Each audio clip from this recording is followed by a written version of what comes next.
Pull up a seat. It's invitation to the cookout where good conversation, good energy, and good people always have a seat at the table. I'm one half of your favorite podcast co-host duo, the Alex Mack. We got my boy Dapper Dom. Sit on the cup. Hey, and like DJ Khaled said, another one. We got another great guest here today with us, one that's near and dear to our hearts, sure. Right? Because that's really the origin story of us. But before we get there, you know we got to handle house business. Let them know what it is, Dapper Dom. Go ahead and hit that like, share, subscribe button. Hey, each one reach one. What you tell them to do? Tell a friend to tell a friend. Hey, tell a friend to tell a friend. And whether you're watching us on YouTube, listening to us on Apple or Spotify, hey, we appreciate you accepting our invitation to the cookout. Yes, sir. Yeah. Hey, now I told him we had someone that was near and dear to our hearts. Go ahead and lace him up, Dapper Dom. Let him know what we got with us. Yeah, so we got a guy. He's an author. He's a speaker. He's a former retail executive who championed purpose-driven leadership and legacy. And his career spans on making of service, of impact, inspiring others that led to numerous awards. He continues to drive influence small businesses and create change. And no other man, we gave him an introduction, but doesn't need an introduction. Yes. Yeah. Mr. Michael A. Byron. Yes, sir. Let's clap it up. Clap it up. Thank you for being us. What an intro. Being there with us. Yeah. Brooklyn's finest, as I like to say. We gonna get to that. we are going to get to that.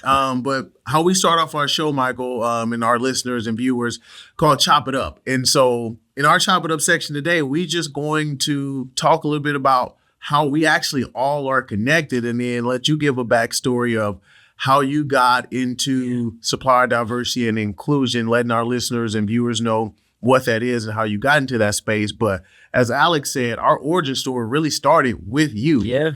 You hired both of us when you were at Walmart in the supplier diversity and inclusion space. And while we were working together, Alex brought the idea of this podcast to me. And so this wouldn't even happen if it weren't for you. Yeah. If you didn't hire him, and then if you didn't hire me, this might not even happen. So we thank you for making invitation to the cookout come to life. But we talked about, we worked together in supplier diversity and inclusion. Give us a little backstory of your career journey and how you got into this SD&I space and what that means. Yeah, first, thank you for having me. And I'm excited that the two of you are doing this. My heart's so filled this morning. I can't, just looking at the two of you, quite frankly, I just remember our times in the office and talking and strategizing and, what to do next. And we somehow figure it out. But that's for a later conversation as well, right? We can do that as well. But look, I've been in the retail space all my career, and I would say supplier diversity now about 20 years. Before I retired. And how I got into it was just by chance. My company at the time was Albertsons Supermarkets out of Boise, Idaho. We were acquired by Super Value, which was an independent distributor for small and independent stores. And the boss at the time, my boss, came to me and said, look, we are now a retail powerhouse with Super Value. They don't have really any identification when it came to diversity and inclusion. And I want you to lead our supplier effort. And so I thought, what? Because I had run a P&L and ran bakery operations, deli operations for my whole career. That's what I did, starting from the stores to division to region, then ultimately to corporate. So I was pretty well placed, I felt, and that's where I thought I'd retire. But he came with this offer, and they always sweeten the pot when they want you to do something. Right? So it wasn't so much the money as it was him asking me and him saying to me, you've been doing what you've been doing for a lot of years. You should try to do something different, diversify. And I didn't quite understand. I felt a little slighted at the moment, but I went ahead in earnest and did so. And I got to tell you, it's while selling goods and going through the holidays and walking stores and doing all of that, I had done my almost 20 plus years. I really found my purpose when I got into this work, right? And while I enjoyed selling stuff, dealing with the suppliers and warehouses and all product development, all of that was wonderful stuff. And it was purpose driven as well, right? Because the end user was the customer, and you always want to satisfy a customer. But this was different. This allowed me to talk about fairness and equity. This truly allowed me to use my seat of influence, because prior to that, I had influence. I got to write the checks for everything we bought, at any decision we made. But then you flip the script, and now you don't have that sort of influence. It's a different type of influence you have to use. And so getting into it, man, it was, I could see the possibility. And I also know that when I was a merchant and we had people who did this kind of work, anytime they came to me to show me a product, I looked at every single thing. I didn't buy every single thing, but I promised you I would look at it and I would take a meeting in most cases, if it made sense, right? And so that was never a question that I wouldn't continue that same sort of commitment to whoever it was doing the job. And now I just had to find a way to go into this new organization in Minneapolis, Minnesota, and, convince these folks that this is something that we're going to be doing as a corporation. And, the rest is history. You guys know the track record is, we built $1 billion program there. I got recruited to Walmart during the time that we had created a sourcing goal for women back in 2012, I believe it was, 2011 by Mike Duke, one of the former CEOs. However, the work didn't start until 2012 when I showed up, and that same boss who asked me to do this back at SuperValue, he was now at Walmart. So that's how I wound up coming to Walmart. And so, 10 years of Walmart and working hard and making a difference, and, putting some points on the board. And then, again, how it goes, the ebb and flows of the teams. And then all of a sudden I was at this pivotal point where we were building again. And that's where you two characters come in. And and we were off to the races. But, supplier diversity, it is something that, started back in the 60s. It was just about equity in contracts, especially federal contracts. And really, the root of it started in Detroit with the big three auto companies, because so many people could not participate in those contracts. People of color, let me say it that way. And so there was an executive order that came down from the administration at that time. We were off to the races. I think that's probably 68, 69. 1972, the National Minority Development Council was formed in 1972. And so they were pushing, and then all of these other entities that you all know and have participated with, WeBank and Disability Inn and some of these others, came after that. But I gotta say, it was the most rewarding work, and there's a lot of great stories of suppliers that I could talk about. But that was sort of the genesis for me. But I never thought of this. I just supported it. But then when I was asked to do it, I realized at that point there was a different set of strategy you had to use to be able to convince people who otherwise were naysayers or biased or against small business, and not because they were bad, just because they didn't understand them. And then number two, they felt and would always say, we don't have time for that. We've got the big guys. So I always reminded them that Coca-Cola was once small. P&G was small. And how do you think they got to be who they are, right? It's by people caring and being strategic and being able to give a hand up. As we jump into the meat and potatoes other show, we like to talk about like what's on the grill. We're going to get more into like what does day-to-day in supplier diversity and inclusion look like? What impact does like Black businesses have on, or minority business in general have on the economy? What impact does minority-owned business have on the economy? The landscape now, like the climate now, how do we feel about the climate now, and what do we see going in the future? And then we're going to talk about tips that we can give entrepreneurs as well. And so for people who are not familiar with SD&I space, what is that data? I know Alex and I know what that day-to-day look like as far as how to help grow minority-owned businesses. But from your lens, Michael, what does that day-to-day look like in that SD&I space? So you mean when I was doing it, or even Both. today? Give us Yeah. both. Yeah, give us both. Okay. Let's see both sides. Yeah, so when I was doing it, and you guys were right alongside me, you know, it's a business at the end of the day, right? And I think what we did in retail, at least I know this is the way I felt, and I tried to impart that on the team as well. When we come to work in the morning, the sole thought process we should have was like everyone else at the company, and that was about the customer at the check stand.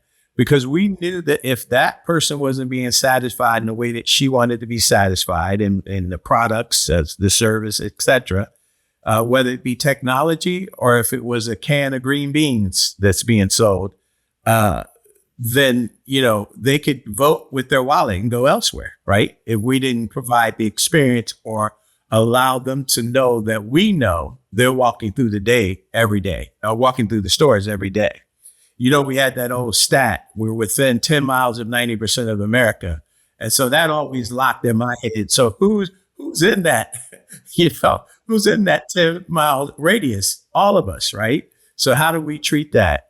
And so the approach was really to understand our business partners so that we could make ourselves understood. You guys always heard me say that. I don't go into a place telling people what they need to do. Find out why they aren't doing it, number one, if they're not, and then understand their pain points first, and then you can service them, right? And I think, and now, as easy as I said that, you could do all of that, and you would still have some pushback, right?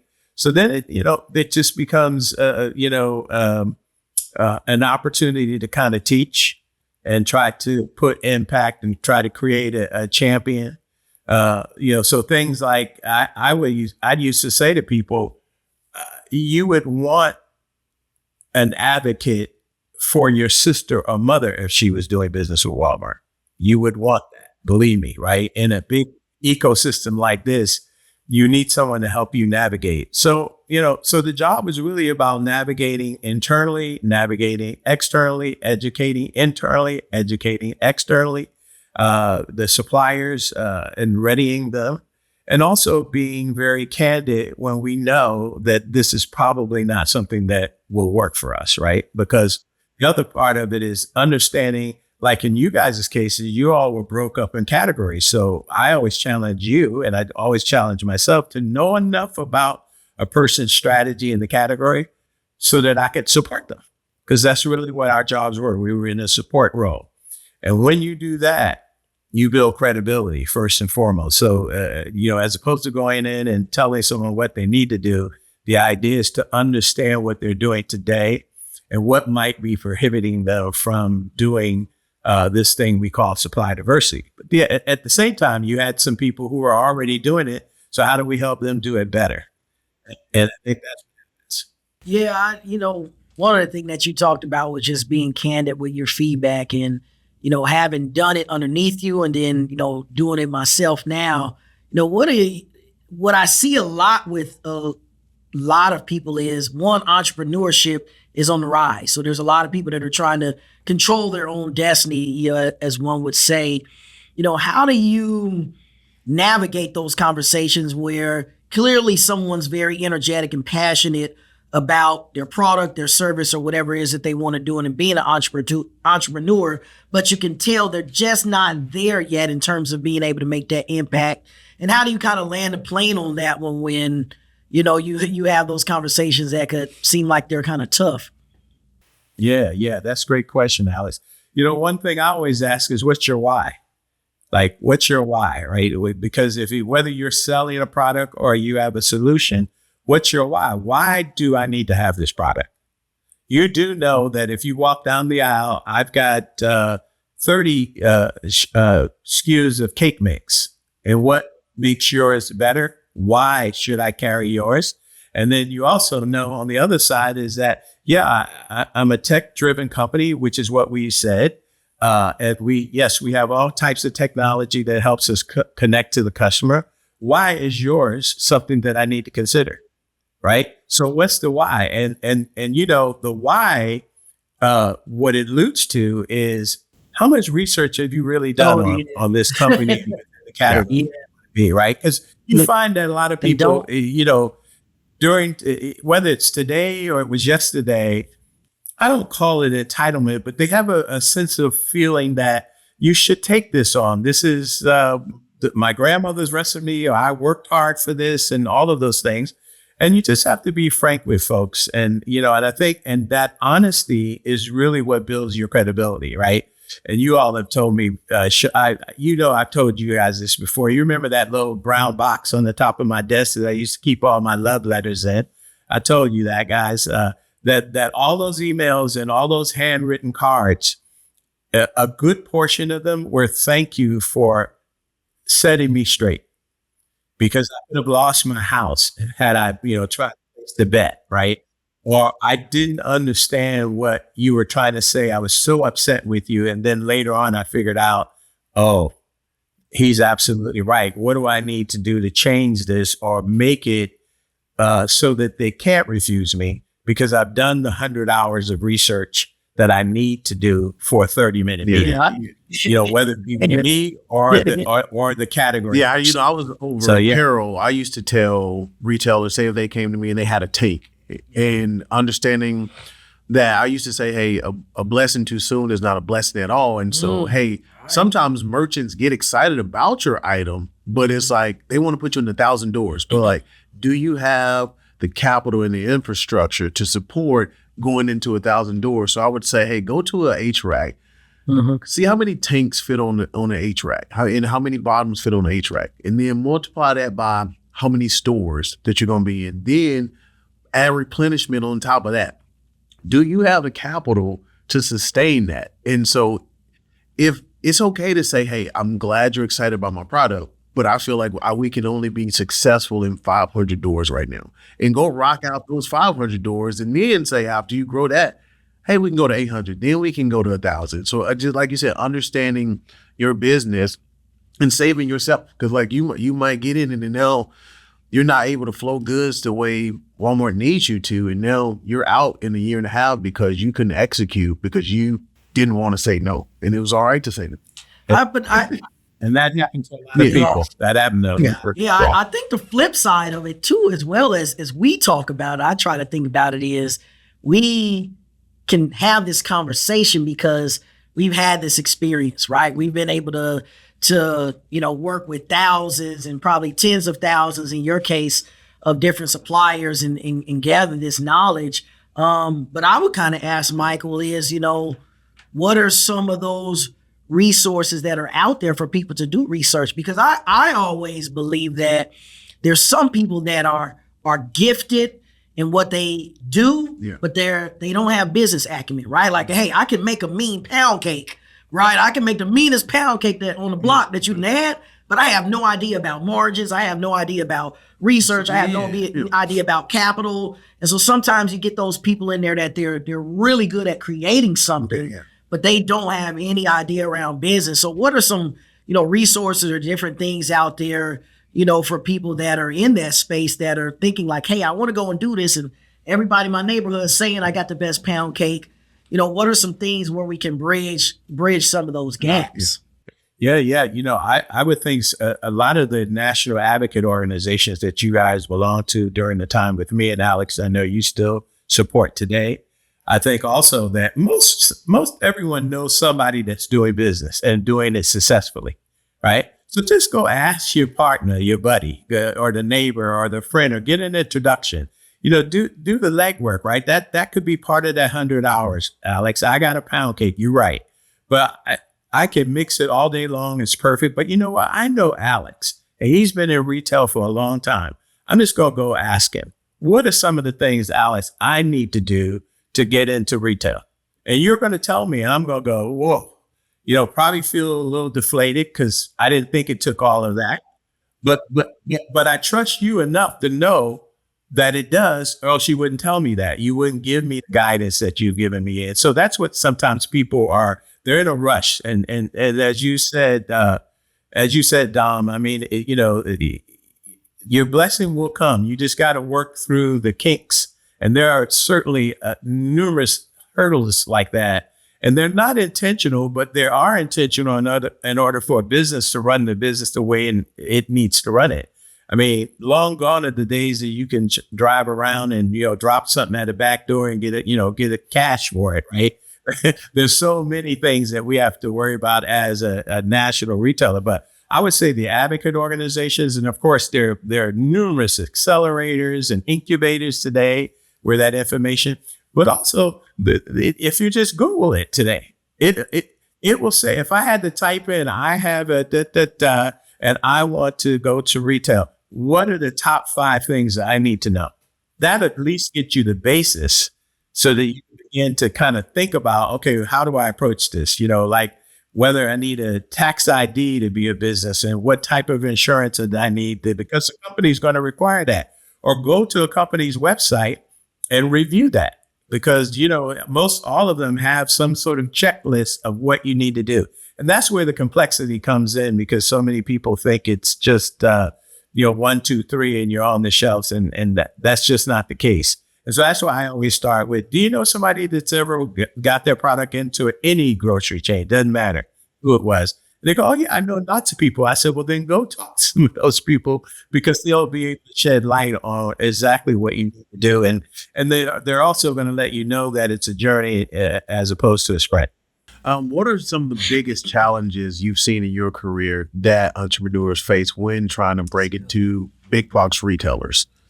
Yeah, I think capital is always at the top because they just undercapitalized and they don't know. And your example, Dom, is absolutely right. I started at 50 stores and now they want me to go to 500.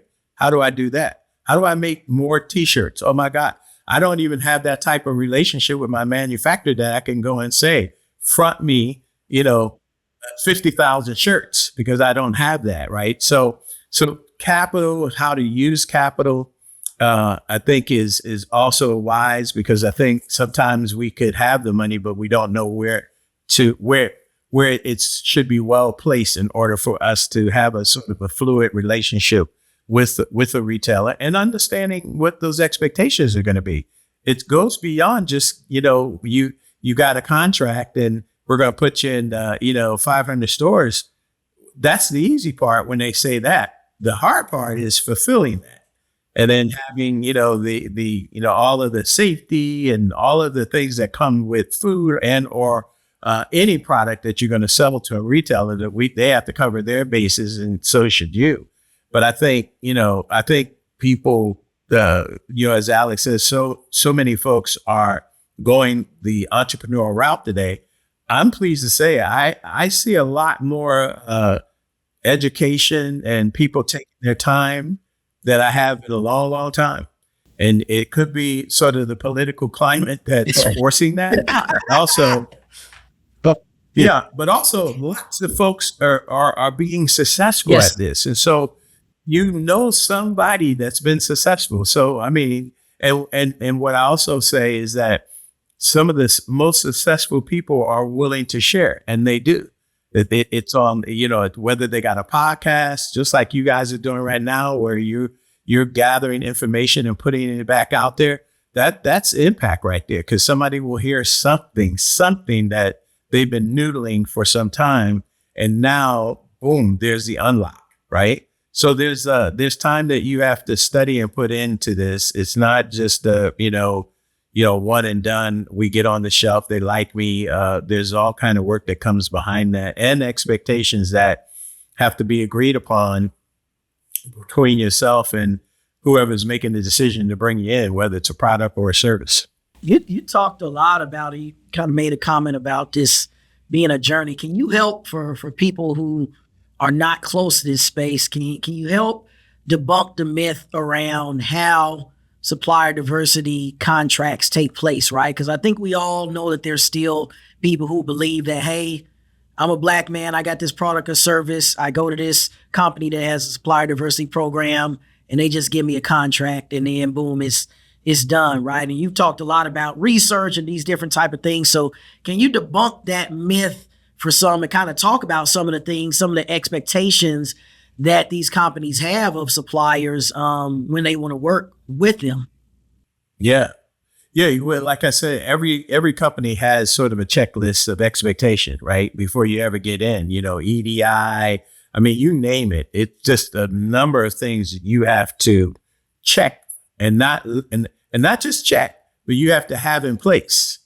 And so that is a given, and at the very least, you want to put your best foot forward. So you do those things. You can't skirt that at all, right? And what, we did in our roles is we tried our best to make sure that we had about 80% of the questions answered before they ever got a chance to meet with anyone, right? And you both know, even in that, it was a bit of a struggle because they're thinking that our jobs was to block. We're not here to block. We want to get you in, but you got to understand we're inside. So we have a little bit of knowledge of what's going on, and we're trying to impart that to you. And sometimes people would think that that's where we are. You guys are just there to, weed out people, but that's not true at all. What we're trying to do is save time and energy, and capital, because, even when you start talking, you're spending money. And if you get a meeting, depending on where the office is, even though we could do it virtual today, if I said, hey, well, come on down and visit me to saw in Timbuktu. Well, it's going to cost you to get there. So you start spending money before you ever make a dime. And so, and then if I give you some homework, then that's going to be even more, whether it's money or your time, but the truth of the matter is that I say to people, whenever you're researching a company, understand what the scope of supplier diversity means to that company and what they will do from a development standpoint. What benefits can you gather there? Because you're not going to have everything going in, but you should prepare yourself to ask for that in that 100 hours of research that I talk about, because that could quickly make you understand that this is not the right place for me. And I have quite a few success stories. There's quite a few success stories out there right now that said to me, I wanted them with our company bad. And so did the merchant. But they did their homework and they said, you know what, Michael, I can't afford to do business with Walmart right now. Yeah, that's it's too big geographically. I only have a small manufacturer in Tulsa, Oklahoma, and they only go this far and that far, and it would cost me. I'd have to mortgage my house to be able to do that. So if the door is not closed, I'll go do what I need to do, and I'll come back. And those were smart people. I applauded them, and those are people who I really stayed in contact with as I watched them grow elsewhere in other chains. And it wasn't that that Walmart was harsh. We have an operating philosophy at the time, right? It's EDLC, EDLP, right? And once you explain that, you understand you selling your product today over there for $9.99. You can't sell that for $9.99. So when they understood that, they would say, "Oh, let me go off and do that." But like I said, I've had numerous go off, become successful elsewhere, other retailers, regional retailers, until they built to some of the large mass, and then they came back to Walmart. Yeah, I do. Knocked on the door, and they were ready to participate in that ecosystem. Yeah, I do think it is a responsibility though of retailers to balance their P&L to give small businesses opportunities, because some of these big companies, they can do it for pennies on the dollar, but hey, like you said, I have a small manufacturer, so it's going to cost me a little bit more. And so your margin might not be as big, Walmart or Target or whatever huge retailer you're working with as supplier, but you're giving them the opportunity to grow. So I do think it is the responsibility of retailers as well to balance their own P&L, to give opportunities. But you talked earlier about the political climate, and when we were all working together, we kind of seen some of this happening. What's your thoughts on the political climate of SD&I now, and what are you hoping to see in the future? Well, I'll tell you guys, I facilitate a think tank out of New York at the Conference Board, right? So there's, 2 dozen of my peers that, we get together virtually. We just had a in-person meeting in New York City hosted by one of our companies. And listen, we're still doing this. A lot of corporations are still doing. You can call it whatever you want, but like I would always say at our former company, you're not going to throw out $15 billion worth of products and services. You're not going to. That would affect your bottom line if you were going to do that. Yeah. We're just calling it something different. And Dom, you said something too, which is why I said, understand what you're walking into. What will a company do? What resources do they have to help? I always said that. Look, we have manufacturing partners, marketing, packaging partners. There's a lot we can do to help enable something that we believe in. And and from many cases, I can point out many merchants who did that very thing. But it's also understanding when you walk into an organization, really, what is it that they help you develop and how do they help you develop and what can you count on should you need a hand up in order to make this thing a reality? That's that. But in this climate today, I think we just rethink this differently. And we have to look at it differently, and we have to make sure, because the reason why everything sort of came under attack, and I'll tell you guys, is because folks was just checking the box, going through the motions doing this. You know how we were, and especially you, Dom, you were on it. We were pushing out those reports real time. We knew what we were selling, what profit it was, who it was, what category it was. We knew if the diverse supplier was leading in the category. We had that doc. We were fortunate because we were retail. So the numbers are the numbers. They can't lie, right? And the same thing with our indirect side of our business. And so many are just sort of, it's the spin, but a corporation, they need more than that. What's the ROI for everything that we're doing? So we were fortunate. So I think it's the same vein now, except for you got to step it up. People have to be better at capturing their data. Yeah, that, we don't want to talk about this woman or that Black or this Asian or whatever. So we find a way to sort of shadow that and call it small business. But at the end of the day, that's all well and fine. I personally don't want to see this equity thing that we do and have had the opportunity to do disappear because of a naming change. But I would hope that the spirit in which we do it continues. And I think that from my colleagues that I talk about, and Alex, you're back in the fray. There's more ways to skin a cat than they must think, right? And I think at the end of the day, we just have to rise above that and look at ourselves and our jobs and our role and the people we work with in a way that, how can we get past this and still service our customers in the way that we need to? I tell every one of my peers on this council, it begins and ends with the customer. I don't care if you're an indirect type of business or you're a direct business, right? If you're fortunate for us as a retailer, we've got millions and millions of customers coming. But if you're somebody that sells a product by the name of, you still have customers. Now, they may indirect through a Walmart or Target or wherever, but you still have customers and they know that branding. And whether they do or not, if all of those things don't line up properly in terms of message and image and awareness of who's walking through those doors, then there's going to be a lag, quite frankly, in your success over time. So I think for us, and I say success of the supplier, success of the company, and those of us that do this work.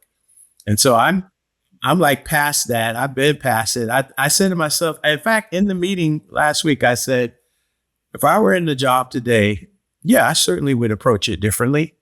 And I'd probably be more prone to even see our reports with even more data that supports impartiality. I'm not saying Black this or that, the other. If you aren't performing, and we've had multiple conversations, then I'm with the merchant to make a decision that we have to make, because you're holding up the spot for someone else, as far as I'm concerned, right? And that's just, but you got to do that, and you have to do that with conviction, and you can't just pull the gun out the holster. It has to be done in a methodical, careful way. so that, yeah, you may not like it, but guess what? We talked about it 18 months ago. If you weren't here by 12 months, if you weren't here by 18 months, here's what was going to happen. So I think we have to stick to the guns and let our no's mean no and our yes means yes. And both of them should have an explanation behind them, quite frankly. I mean, I think that's what I used to tell suppliers that I work with, that in any relationship, whether it's work-wise, friendship-wise, whatever it might be, they're not all going to work out. But I want you to leave here feeling like you had a fair opportunity. You knew what your KPIs were. You knew the metrics you were supposed to hit, and you didn't hit those. And when you didn't, all you can do is look at yourself. And our job was, if they were doing those things and maybe the message was different, then that's where we would go advocate for them. But yes, understanding, hey, what you're supposed to do. And at the end of the day, if you're not executing, we can't just say, hey, we want you in here just because you're a small business or a minority owned business. We're a business at the end of the day as well. You've done a lot in your career. What are a couple success stories or brands that started really small that you're really proud that you've helped them grow, or like help them get started and now they're big? Well, you guys, there's a lot of them. And some of our work was just a conversation. We just got in the middle of a conversation. We connected people. And it's as simple as that. Some people sometimes they don't realize that. It's just a conversation. I introduced them to Alex. Alex is the buyer, and then Alex made it happen.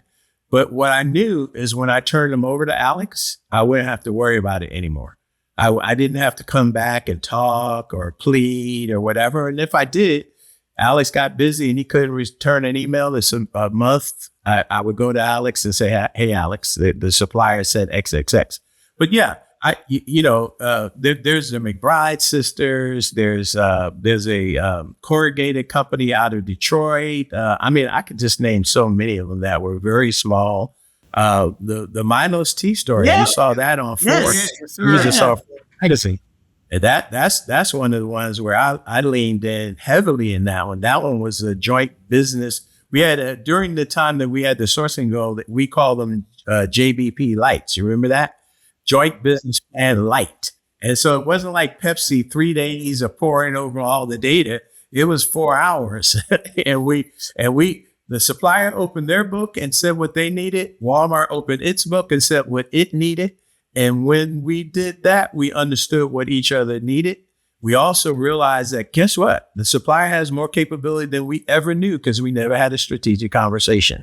And so I look at that as a lot of successes, but I could name dozens of them over time. And if I had my little box here, I could just read you the litany of letters of people who were just surprised by the fact that you could have that type of impact. And I always, in the most humblest way, thought to myself, but it was only just a conversation. I just went to Alex and said, Alex, 1, 2, 3. And Alex took it from there. But then there's also the other side of Alex where I had to, lean in because I believed in it. You said you believed in it, but then you want to just kind of throw them in 100 stores and leave it alone. And that's the how success is warranted. And how it's garnered, because it takes both sides in order to make it successful. And if you exhaust all possibilities and it doesn't work, then it's the customer who says, yeah, that's not for me. But there's a whole host of them, man, and I'm so grateful for every opportunity that I had. Those that were successful, and those that we started too soon, and those who just wasn't able to muster up what they needed. And that's both from a product to indirect. Wonderful Black-owned construction company and logistic company that we work with that still work for Walmart today. I mean, there's so many that I'm proud to say that I had a conversation in over time. And I know you guys, in the time that you were in it, you have some of those as well.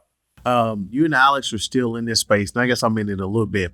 For our listening viewers, what is some advice you would give to entrepreneurs? Because you said there's so many out there that you see now. How do you tell them how to make a difference or stand out? We talked about it earlier. I think research is a big thing, but if I maybe dial it down to something that's a little more basic is, I would say, have respect for the people that you're dealing with. I think, and as Michael chuckles some, you kind of use that word entitled, right? And so sometimes, hey, I think all of us, we black, we proud, we want to take care of our own, right? But that doesn't just mean, hey, because you sit in front of me and you throw up that black power sign, and I'm just immediately going to roll out the red carpet and say, yep, we need to take you in, right? Because I have skin on the game as well, right? Mm-hmm. I need this check to, take care of me and my family, right? So I have to make sure that I'm being thorough, from my end. So I would say, treat it like a relationship, right? And have respect for that relationship, because I have ran across a number of people where it felt very transactional, right? So it's like, hey, gimme. And it's like, okay, hey, like, what are we getting out of this as well? Or, how can you kind of help us benefit, right? So I think the way that you approach those relationships can be life-changing, right? Because that's all that it takes for me. If you endear me in the right way, and you have the right setup and the right product, then I'm willing to pull out my Rolodex for people, because I'm connected to people like a Michael. I'm connected to people that all over the place that you wouldn't even know. But if you just come to me with an attitude of, hey, this is what I deserve because of X, Y, and Z, I'm probably going to ease off of it, right? So to me, I used to always say relationships is like currency. Yeah. The better that you do with relationships, the better you treat people, that's the currency that you have to be able to, grow your business, right? So be very thoughtful about the relationships and the way that you treat people. Yeah. What about you, Michael? Yeah, I would echo everything that Alex said. I think it's incumbent on the individual who's seeking to do businesses to come in a cordial manner, professional always, and know that things don't happen overnight, right? And trust that, the person in front of you is going to give you good, wise counsel. Like you said, Alex, that's our job. I come in every day and the check shows up because I do my job and I do it to my full potential. And what I don't know, I know somebody that does know. So you don't have to worry about that, right? I'll get you to the right person, but I think it requires patience and time. None of this happens overnight. And you can talk to some of those successful suppliers that I was talking about. They'll tell you the stories, how they had to toil. I think also, and you said it, Alex, relationship, partnership, what does that mean when you sit across from the other person?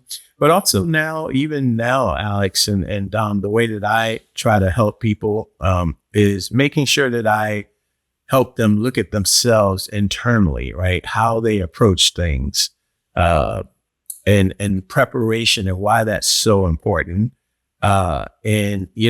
This partnership that we're talking about, because the person on the other side of the desk, listen, be it Walmart or anybody, people are busy and they've got a ton of work they have to do every day. They have priorities every day. Why do they spend their time with you? Number one is my product is X and I can prove that here, the stats, here are the numbers. So I've got that going for me. The other side, being respectful of them, but then also, you said it, Don, it works two ways. So the perfect storm is when you have somebody on the other side of the desk that's interested and you're interested, and then you guys get together, then it's a perfect thing.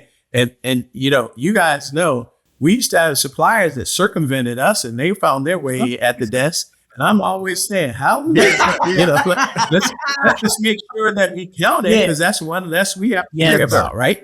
But they did it the right way. They met someone, they came in, they were respectful, they took their time, and maybe we found out about it. Maybe when they had a little cake happen and they needed somebody to come in and advocate for them.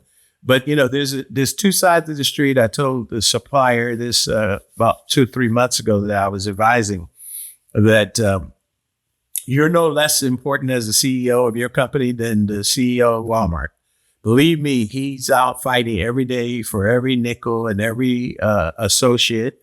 And you have to do the same thing. So be prepared, come in, make sure that if there's an agenda, you have 1 or 2 items on that agenda, right? Because if it's just one-sided, then that's already a telltale story about what this will be ultimately, unless you are somewhat assertive up front, but you've done your homework, and what you're being assertive about is going to benefit you and your retail partner and the customer. And in order to be very confident about that, you will have had to do your homework in order to be able to convince the person on the other side of the table. So I think, it just, there's a whole host of things, but what we have to do is keep advocating where we can. My daughter has created her business after 14 years and as a speech therapist, both in the school system as well as in the hospital system. I remember her saying, "Dad, I think I'm going to go out on my own." I said, "Well, I need you to put in at least 10 years." Hard work, Yes, right? sir. I want you to grind out. It's going to be hard. The corporation is going to overwork you. The quality in which you give is going to change because the organization has dictated you must do things rapidly. So you understand and appreciate it when you get into your own business. And so right now, her and her partner, man, they knocking it out the park. Every other week or every 2 weeks, she's calling me, "Dad, we got this contract now, and we got that contract." And I said, "That's wonderful now, because it's good." I said, "You better savor those contracts, because somewhere it can get, there can be a kink in the road." But I think one thing she understands is the quality in which she needs to give, and why that can't be compromised, because it's such a delicate thing. It's not selling green beans. You're helping a child or adult, come out of themselves and are able to articulate their thoughts in a different way than they have been. And I think, that's really special. Again, what an impact that I tell her that you may not ever know the result, but somewhere, somehow, somebody's going to say, when I was 15, my speech therapist said or taught me to do what ABC, and that's how my life changed. And now I'm a politician and talking all over the world, right? And we know all of those kinds of stories. So, I just think that entrepreneurship, we need it. It's here, I'm just excited to see more people going that route and taking control of their own destiny. And that doesn't mean that a corporate job isn't good. Corporate job, really, most of them have had a corporate job. Yeah, that's how you Absolutely. learn that And that's how foundation. you develop your skill sets. And you've seen it on scale. And now here I am. I'm here. I know the logical steps to take today. Today, if I were you guys too, if I were to bring a product to the market, I think I could be successful. Yeah, in it. absolutely. Look, we call you the Godfather when we work together. No matter where we went, Yes. people looking for Oh Michael my Byron. gosh. Where Michael Byron? Still Where to Michael this Byron? day. Yeah, where Michael To Byron? this Yeah, day, the Godfather. man. So look, I'm not surprised that your daughter is successful because she got the Godfather right there in the back Yes, pocket. sir. Yes, sir. But at the cookout, we like to say you're gonna leave with more than food on your plate. Yeah. What's one thing you want our listeners or viewers to put on their to-go plate? Listen, always, my mother told me never have a clenched fist. Always have your hands open, because that way you can receive and give gifts every day. And I think nothing that we have or learned in our lives should be, savored just for us. Now, don't go tell all your business, but be confident, share with people. Yeah, I think God blesses us when we do that. I know he does. He's blessed me to do the things that I've been able to do and be in my life like I am today. When I think about when I was retiring, a lot of us think, what are we going to do? It's not about money. I didn't need to work. But man, when people come calling, they want your advice. And it feels so good now because I feel so valued. And I feel like every time my suppliers are talking to me, it's like a hug, because they value my opinion and they're paying me for it. Right. And I remember times where I didn't feel so valued in my corporate journey.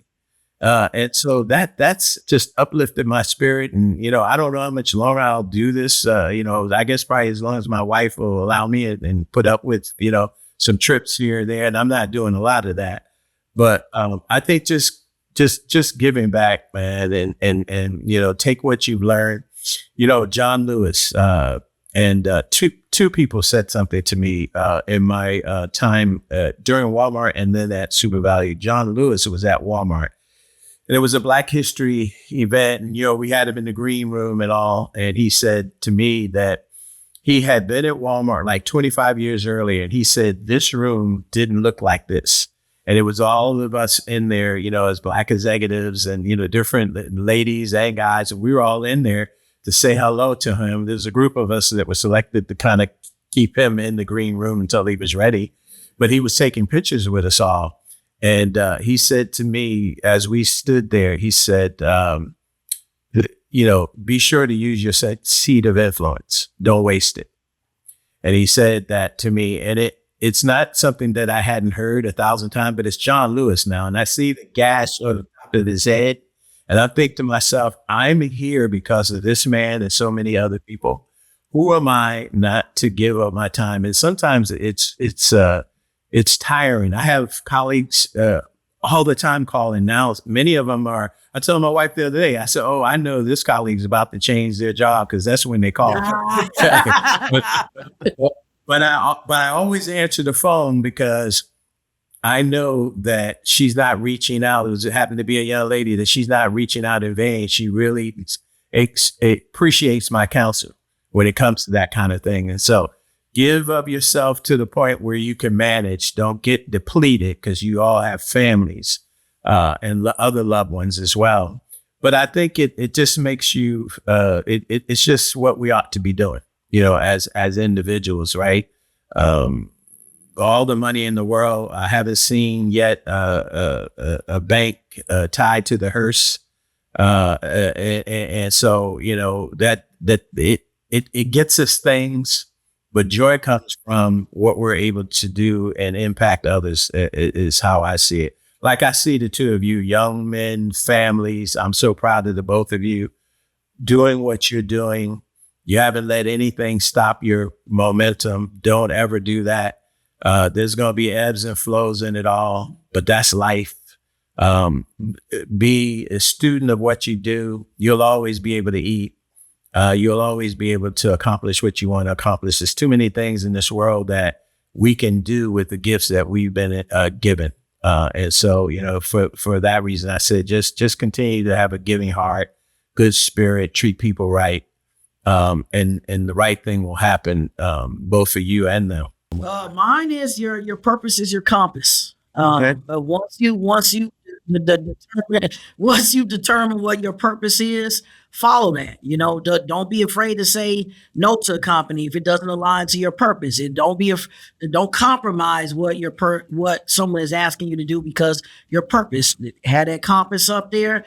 And once you create that purpose, follow it, and it'll get you farther than you ever imagined. Yeah. I think mine are a couple. One, success isn't linear.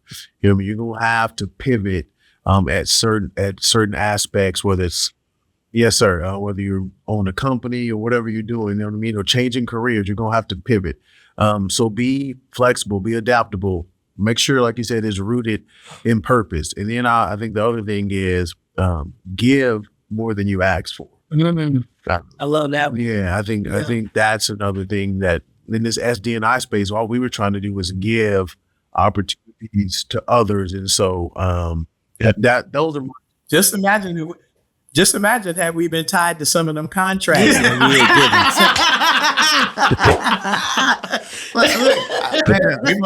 We might not be on the podcast right now. We'd be on the beach somewhere, right? How much economic impact that we helped to make, right? That is that's inspirational in of itself. But I think you're absolutely right. It's all life, man. And the last thing I would say, guys, you guys know I wrote a book last year, The Grace Effect from Brooklyn to Boise. You said it, Alex, authenticity, be who you are. You can't, you could change it, but why would you do that? Right. It's gotten you this far. I've had executives say things to me on the slide. Oh, Michael, if you did this and that, but my mama said my heart was the thing that was one of my virtues. And I had an executive say, you lead too much with your heart. You think too much with your heart. Now, Now, I respected her, but I respect my mother more. Yeah. Right. And I know my mother wasn't lying to me. And so she said, use it. Yeah, you're going to be vulnerable. Believe me, someone's going to take advantage. Yes, sir. But God always has Yes, you. sir. And for the times that the people took advantage, they know who Yes, they sir. are. But God still has me. I'm still here. I'm still standing. I'm still pouring into people, and that's never going to stop. Yes, sir. You know, and I think that's believe in who we are and remain who we are. And I don't mean that in that we don't evolve, right? Read books, go to church, do what you do, evolve. But at the core, we're still who we are. We're still who our parents raised us to be. And I can and will not compromise. Yes, sir. Well, we appreciate you pulling up to the cookout, dropping gems, dropping nuggets. We'll stay connected. Like I said, this wouldn't happen if you didn't hire both of us and us get connected. So we appreciate you. We do. We appreciate our listeners. We appreciate our viewers. We out. Hey, we out. Thank y'all.